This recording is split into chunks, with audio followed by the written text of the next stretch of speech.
요새 서울시 관련 뉴스가 부쩍 많아졌죠. 뭐 한강버스 얘기도 있고 부동산 얘기도 있고 내년 지방선거가 훌쩍 다가서일까요? 아마 이분과 이야기를 나눠보면 알 수도 있을 것 같습니다. 김병민 서울시 정무부 시장입니다. 안녕하세요. 네, 안녕하세요. 행복한 명절 되시기 바랍니다. 오랜만입니다. 오랜만입니다. 서울시 이슈가 많아요. 네. 부시장님, 네, 한강버스부터 할까요? 부동산부터 할까요? 마을버스부터 할까요? 아, 그래요? 자신 있습니까? 예. 드려드릴 소식이 있습니다. 알겠습니다. 이거부터 좀 해보죠. 최근 뉴스로 네.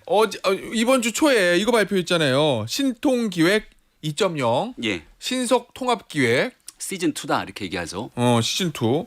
일단 저희도 이거 경제 코너에서 한번 짚어봤는데 일단은 공급 대책인데 네. 이 대책의 개요부터 좀 설명 좀 해주세요. 알겠습니다. 신속 통합 기획은 아마 다 아실 거고요. 예. 그동안 꽉 막혀져 있었던 재건축 재개발을 활성화시킬 수 있도록 오세훈 서울시장이 21년 4.7 보궐선거에 들어오고 난 다음에 만들어낸 대책입니다. 예. 기존에 이제 우리가 재건축 재개발을 생각하면 기한이 굉장히 깁니다. 한 20년 가까운 시간이 있는데 예. 일단 이 기간들을 좀 단축시켜 주는 게 핵심이고 재건축 재개발은 처음에 들어가게 되는 사업 시작 단계가 매우 어려운데 예. 공공이 함께 손을 잡고 사업에 들어올 수 있도록 입구의 문을 활짝 열어주는 게 신통기획 시즌2의 역할이다 이렇게 보면 됩니다. 예. 그렇게 해서 정비구역 지정까지 많은 물량들이 서울시에 쌓여왔는데 문제는 앞서 말씀드린 것처럼 한 20년 가까운 세월 동안 시간이 굉장히 오래 걸리기 때문에 이 뚱뚱해진 중간 기간을 단축시키고 출구를 활짝 열어놔야만 민간 공급이 활성화될 거 아닙니까? 예. 그래서 시기를 완전히 단축시키고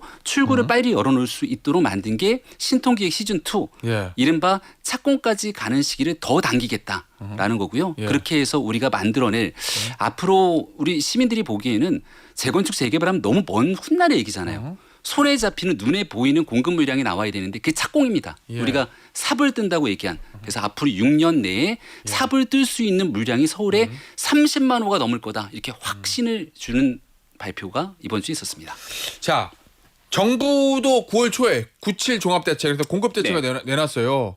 서울시도 이번에 공급대책을 내놓은 거고 네. 똑같이 서울과 수도권에 공급을 한다는 거 맞는 것 같은데 서울 정부는 그러니까 LH를 네.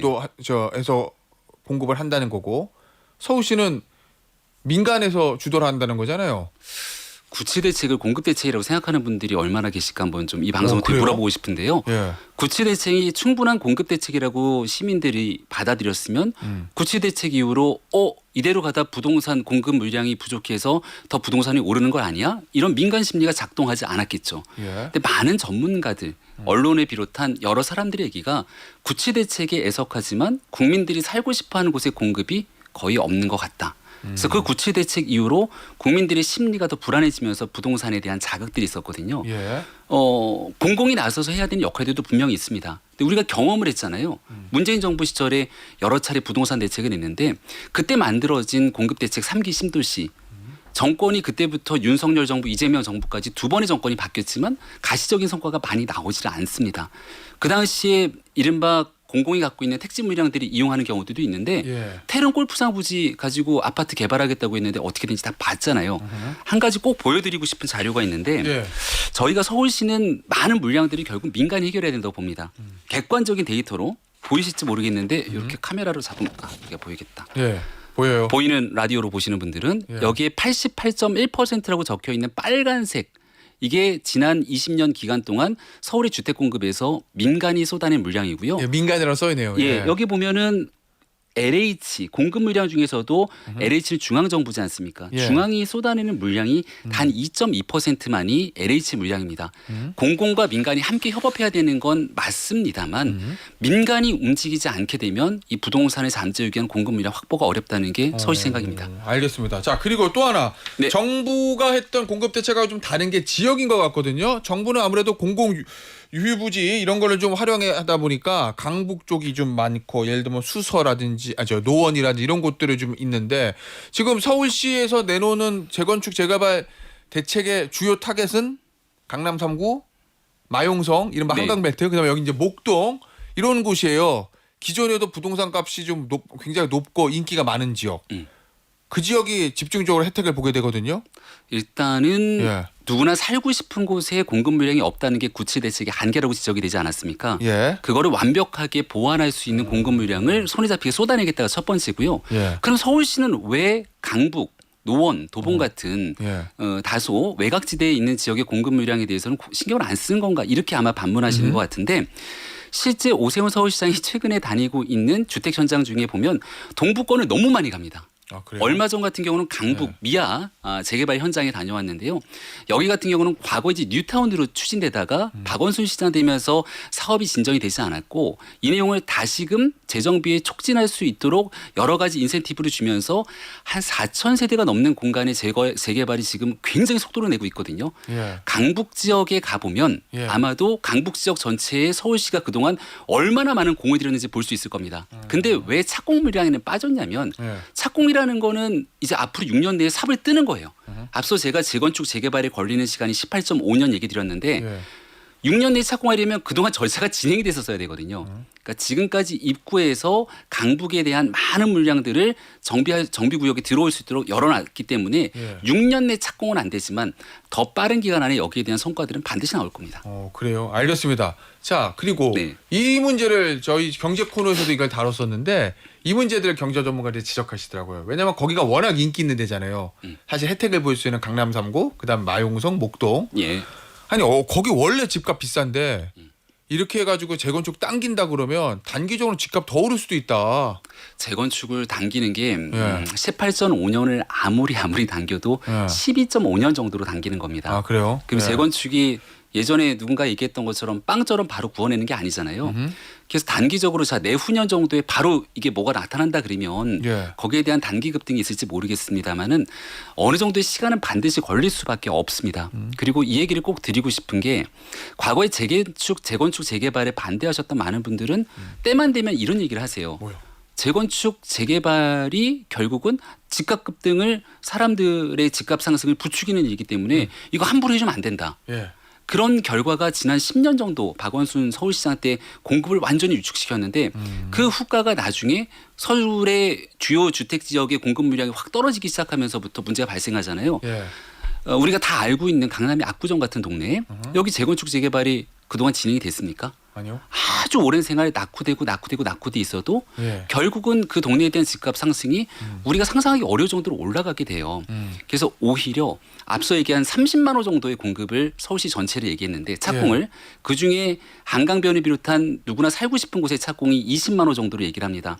이곳 SBS가 위치한 목동 같은 경우에 인구가 예. 전체 주민 인구가 한 40만 명이 조금 넘을걸요. 아, 그래요? 예. 30만 호 공급이라는 거는 서울시 하나의 자치구 전체 인구에 달할 정도의 신규 물량들을 전부 착공할 수 있게 만들겠다는 거기 때문에 이 불안한 심리를 좀 잠재우면서 공급 물량 확대를 통한 사람들의 그 앞으로의 부동산이 조금 더 안정될 수 있는 방향들을 잡아갈 거다 저는 확실합니다. 단기적은 몰라도 중장기적으로는 안정될 거다. 추세상 뭐 이런 그런 말씀이신 노력들을 거잖아요. 하고 있죠. 네. 그죠? 자, 그리고 착공 기간을 줄이는 거는 뭐 좋은데 문제는 지금 재건축 조합에서 분쟁들이 좀 일어나는 게 이게 원가 상승으로 공사비가 너무 올라가 가지고 네, 이 조합원들 분담금 문제로 좀 막 갈등들이 있잖아요. 맞습니다. 그거 분담금 관련해 가지고 야 이거 서울시가 좀 개입해서 뭐 좀 정리 좀 해줘야 되는 거 아니야라는 일부 목소리도 좀 요새 있는 것 같아요. 그건 어떠세요? 그게 이제 구체 대책에서 많은 국민들이 혹시 법령을 개정하거나 해서 네. 용적률을 상향시킬 수 있는 법령 정비가 있지 않을까. 왜냐하면 그 앞서 얘기했던 분담금이라는 건 사업성에 관한 문제인데요. 예. 사업성은 두 가지로 나뉘게 됩니다. 사업을 시작했는데 속도가 지지부진 끌게 되면은 결국 이자 비용을 비롯한 돈의 부담 비용이 계속 늘어나거든요. 예. 첫 번째. 두 번째는 공사비 등등이 상승하고 있으니까 내 분담금을 줄이기 위해서는 용적률을 좀 높이면서 사업성을 높이게 만들어야 예. 가지고 있는 사람들의 주머니 부담이 줄어들거든요. 그렇겠죠. 예. 그리고 이런 부분들을 만들어 줄 때 결국은 아파트가 다 만들어지고 나면 내가 투입한 비용들을 어느 정도 좀 정리하고자 하는 마음들도 있기 때문에 부동산 가격이 다 연동이 됩니다. 그래서 서울시는 여기서는 이제 예. 정말 사업성이 좋은 동네는 그래도 입지가 좋은 데는 어느 정도 되잖아요. 근데 강북 지역 같은 경우는 정말 어렵거든요. 사업성 보정계수라는 걸 적용해서 그분들께 인센티브를 드리고 또 어느 정도 용적률이 차 있는 아파트들은 여기 현황 용적률 인정 같은 제도들을 오세훈 서울시장이 도입해서 사업성을 높이기 위한 노력도 함께하고 있다. 알겠습니다. 말씀드립니다. 네. 부시장님 네. 한강버스 얘기 아, 예, 해보겠습니다. 예. 한강버스. 일단 한강버스는 레저용 유람선입니까 출퇴근용 교통수단입니까? 성격이. 한강을 전 세계에 알리는 새로운 교통수단의 출현이죠. 예. 네. 아까 새로운 배니까 교통수단인 거 알겠는데 주 네. 목적이 예를 들어 관광객 와가지고 한강 좋잖아요. 복합적인 목적을 갖고 있지 않을까요? 저는 네. 정치쇼를 매일 아침 듣습니다. 야, 듣는 감사합니다. 목적은 태연이 형 목소리도 듣고 싶고, 예. 그리고 믿고 있습니다. 예, 서울시 얘기가 나오나 듣기도 하고, 예. 그리고 제가 몰랐던 정보들을 듣기도 하고, 사람들이 갖고 있는 목적은 다 복합적인 목적을 갖고 있습니다. 뭐 그렇죠. 지하철이 갖고 있는 교통수단과 예. 마을버스가 갖고 있는 교통수단의 목적의 차이는 조금씩 다르죠. 마을버스는 지하철과 버스가 다니고 있는 정시성, 이게 이제 기본적인 교통수단이라면 여기를 연결하고 있는 그 정말 교통 소외 지역의 분들과 연결하는 수단들을 갖고 있지 않습니까? 예. 우리는 이걸 다 같이 대중교통으로 부르죠. 한강을 가서 보면 강폭이 1km에 달하는 이 멋진 한강에 배 한 척이 없다는 게 말이 되냐. 외국에서 대한민국 수도 서울을 찾는 분들은 한강버스 반드시 탑니다. 그러니까 유람선은 제가 알겠어요. 해외에 뭐, 예. 대한 관광객 유치 효과가 있을 거고요. 한강에 머물고 있는 시민의 숫자가 예. 하루에 그냥 한강 전체에 한 20만 명이 머물러요. 거기서 뭐 합니까? 피크닉도 하고 한강라면도 먹고 자연스럽게 기후동행 카드 5천 원만 더 내면 한강버스 타서 한강을 즐기는 거예요. 저는 예. 뚝섬 자양역 쪽에 한강에 자주 가는데 예. 거기서 아이들이랑 돗자리 깔고 놀다가 한강버스 타고 여의도 한강으로 가는 겁니다. 예. 거기서 놀고 이제 여의도에 제2세종문화관이 들어오거든요. 예. 각 지역마다 가지고 있는 문화 공간들이 있기 때문에 이 한강을 시민들께 훨씬 더 좋은 공간으로 만들어주기 위한 예. 한강 르네상스 사업 그리고 여기에 대한 그레이트 한강 프로젝트의 예. 사실상 완성 버전이 한강버스에 아니 달려있다. 그러니까 네. 부시장님 저 파리에 생강에도 유람선이 있고 네. 뭐 없는 데가 없잖아요. 그 한강에 유람선이 있어서 뭐 외국 관광객이든 서울 시민들이든 뭐 레저를 즐기는 거 제가 알겠는데 네. 출퇴근용이라고 그러셔가지고 아, 출퇴근용이라고 한 적은 없고요. 출퇴근용 한강버스 그거는 한강 유람선이 아니고 이름 자체가 버스면은 레저용 버스가 어딨어요? 한강버스 출퇴근용 한강버스라고 서울시가 네이밍을 붙인 적은 없습니다. 그래요? 새로운 예. 대중교통 정시성을 갖고 있다는 표현을 자꾸 드리는데 예. 유람선은 이제 띄엄띄엄 다니는 거잖아요. 예. 근데 대중교통의 정시성이라는 건 우리가 이제 국철도 가끔 타보면 배차 간격이 한 뭐 50분 되는 국철도 있거든요. 예, 그걸 출퇴근 못 하죠. 네.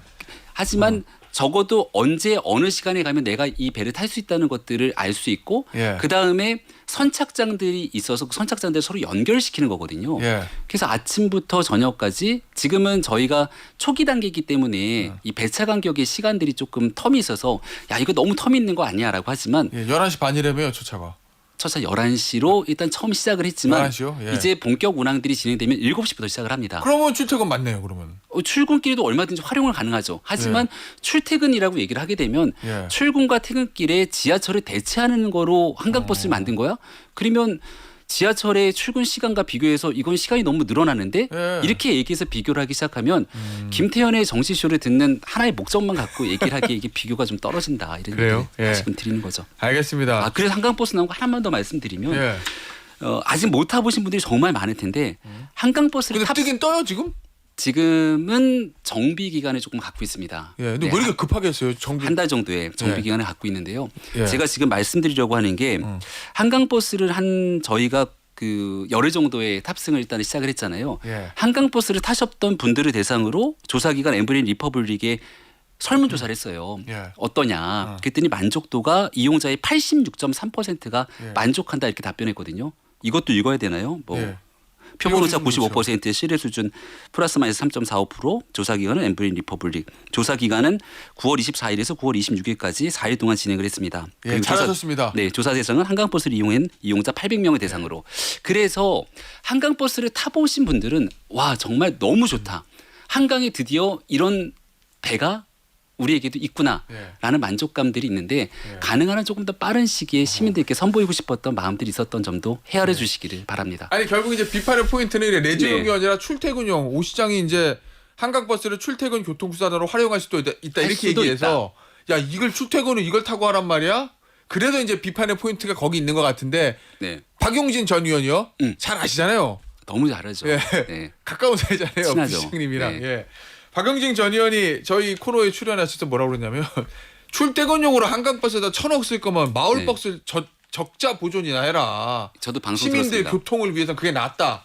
이렇게 얘기했어요. 네. 한강버스 대 마을버스. 그래서 네 마을버스 박용진인데 한강버스 오세훈. 예. 예. 내년 서울시장에 매치업이 이렇게 되나요? 예. 그래서 그 얘기를 들으면서 와 되게 재밌는 논쟁을 주셨다. 음. 근데 답을 드리면 예. 한강버스도 오세훈, 마을버스도 오세훈입니다. 그래요? 어제 그럼 밤 적자 보존해줘요 그럼? 어제 밤 11시 55분에 예. 한 그 정도 될 겁니다. 저희 직원들이 퇴근을 다 못했어요. 그리고 마지막 그 순간까지 뉴스 보도가 많이 안 나왔는데 예. 결국은 마을버스 그리고 서울시가 합의문을 작성해서 타결을 했습니다. 그래요? 네, 극적인 타결을 했는데 핵심은 마을버스를 이용하시는 많은 시민분들이 배차 간격이 너무 좀 길다. 예, 예.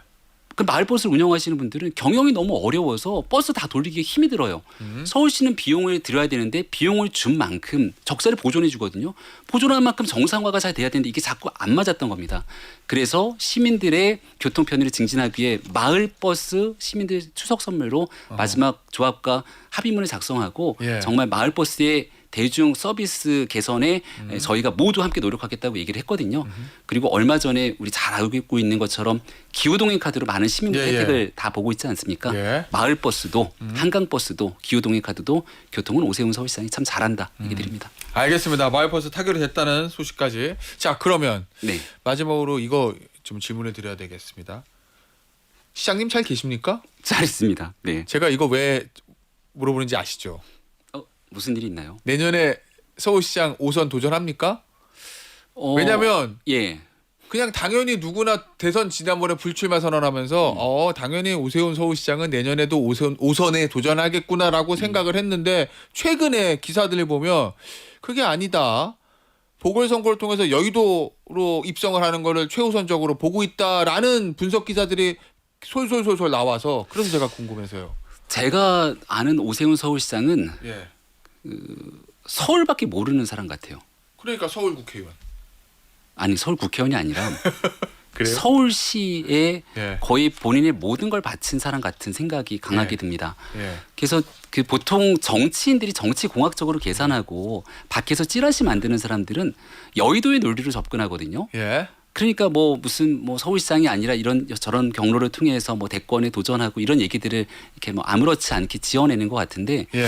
오세훈 서울시장은 그런 정치공학적인 계산이 있는 사람이 아니라 진짜 서울밖에 모르는 사람이거든요. 예. 그래서 이제 그게 맞지가 않고 두 번째는 그럼 그럼 나가요? 제가 시장의 출마 불출마를 얘기할 수 있는 위치는 아니기 때문에 나중에 나오면 물어보시고요. 예. 한번 모시고 오겠습니다. 약속했습니다. 네, 예. 김태현의 정치 정말 좋아해요 우리 예. 예, 오세훈 서울시장께서도. 예. 그 두 번째로 왜 그럼 이런 지라시가 나왔을까?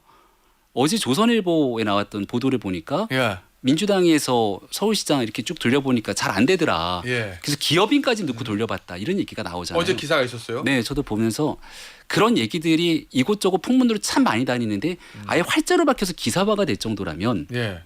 오세훈 서울시장이 세긴 센가 보다. 그 서울을 굳건하게 지키고 있는 상황 속에서 예. 제일 쉬운 방법이 어떻게든 빼서 다른 데로 옮겨버려야만 선거를 어떻게든 해볼 수 있다고 판단하는 사람들의 이거 뭔가 정치 음모론적 시각이 풍문으로 떠돌아다니는 게 아닌가 싶거든요. 예. 예, 그래서 이런 정치 공학적인 접근들을 좀 지양했으면 좋겠고 서울시장을 꿈꾸거나 혹은 예. 하고 싶은 많은 사람들이라면 이런 네거티브 정치 공작보다도 서울을 어떻게 더 즐겁고 희망적인 도시를 만들지에 대한 정책 경쟁이 참 필요하다 생각합니다. 알겠습니다. 오늘 인터뷰 여기서 마무리하도록 하겠습니다. 지금까지 김병민 서울시 정무부 시장이었습니다. 감사합니다. 네, 명절 잘 보내세요.